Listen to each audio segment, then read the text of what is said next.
भगवान शिव तथा माता पार्वती के विवाह के रूप में मनाते हैं। परंतु आज हम शिव महापुराण के विधेश्वर संहिता खंड में वर्णित ज्ञान के माध्यम से यह कथा सुना रहे हैं कि जब शौनकादि ऋषियों ने सूत जी से प्रश्न किया कि हे महाभाव, भगवान शिव के दो रूप कौन कौन से हैं तथा उनका प्राकट्य कैसे हुआ, कृपया हमें यह जानकारी देने की कृपा करें। तब सूत जी ने कहा, हे मुनिश्रेष्ठो, ब्रह्म रूप होने के कारण भगवान शिव निष्कल अर्थात निराकार कहे गए हैं तथा अंग प्रत्यंगों सहित रूपवान होने के कारण उन्हें सकल अर्थात साकार भी कहा गया है। साकार और निराकार होने के कारण ही उन्हें ब्रह्म कहा जाता है। यही कारण है कि भगवान शिव की निराकार स्वरूप लिंग और साकार स्वरूप मूर्ति की पूजा की जाती है। भगवान शिव से भिन्न जो अन्यान्य दूसरे देवता हैं, वे साक्षात ब्रह्म नहीं हैं, इसलिए कहीं भी उनके लिए निराकार लिंग उपलब्ध नहीं होता। सूत जी कहते हैं कि अनंत परब्रह्म से भगवान विष्णु की उत्पत्ति हुई और भगवान विष्णु के नाभि से कमल पर विराजमान ब्रह्मा उत्पन्न हुए। उस परब्रह्म ने ब्रह्मा को सृष्टि के निर्माण का दायित्व सौंपा तथा भगवान श्री हरि विष्णु को सृष्टि का पालनहार बनाया और स्वयं ब्रह्मा जी की भ्रिकुटी अर्थात माथे के मध्य भाग से उत्पन्न होकर रुद्र रूप धारण किया और सृष्टि के संहारक के रूप में स्थापित हुए। इस प्रकार उस अनंत परब्रह्म से तीन देवों की उत्पत्ति हुई, जिन्हें त्रिदेव कहा जाता है। सूत जी शौनकादि ऋषियों को आगे की कथा सुनाते हुए कहते हैं कि हे मुनि श्रेष्ठों, एक बार भगवान विष्णु और ब्रह्मदेव में कार्य शक्ति को लेकर विवाद हो गया। उस विवाद से समस्त देवता भयभीत, चिंतित और अत्यंत व्याकुल हो गए। फिर चिंतामग्न समस्त देवताओं ने दिव्य कैलाश शिखर पर जाकर इस विषय को लेकर चंद्रमौली भगवान चंद्रशेखर महादेव का स्तवन किया।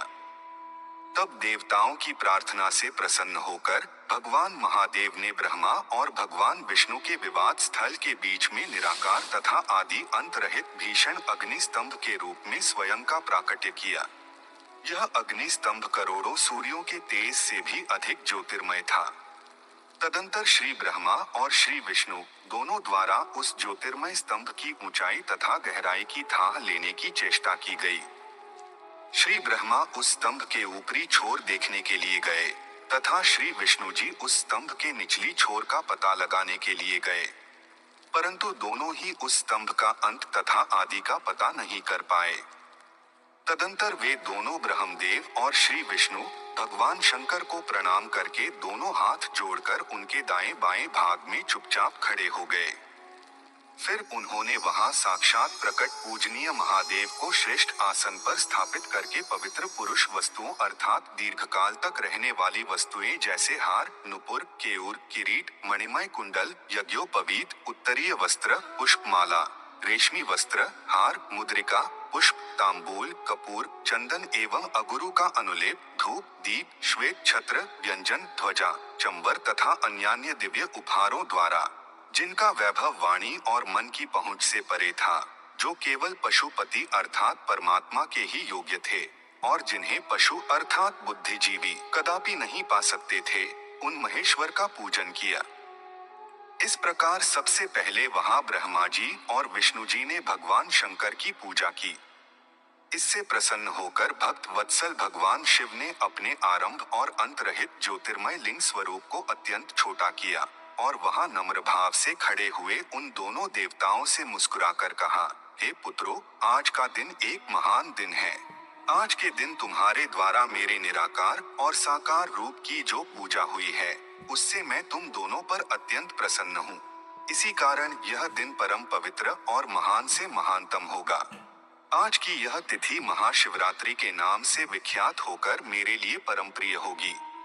महाशिवरात्रि की इस तिथि को मैं विशेष रूप से लिंग में समाहित रहूंगा और भक्तों की पूजा अर्चना स्वीकार करूंगा। जो भी भक्तगण सच्चे भाव से इसका दर्शन, स्पर्श और पूजन करेंगे, उनकी मनोकामनाएं पूर्ण होंगी और वे संतान, धन, वैभव से परिपूर्ण होकर समस्त सांसारिक सुखों को भोगते हुए मोक्ष को प्राप्त होंगे। इस प्रकार तभी से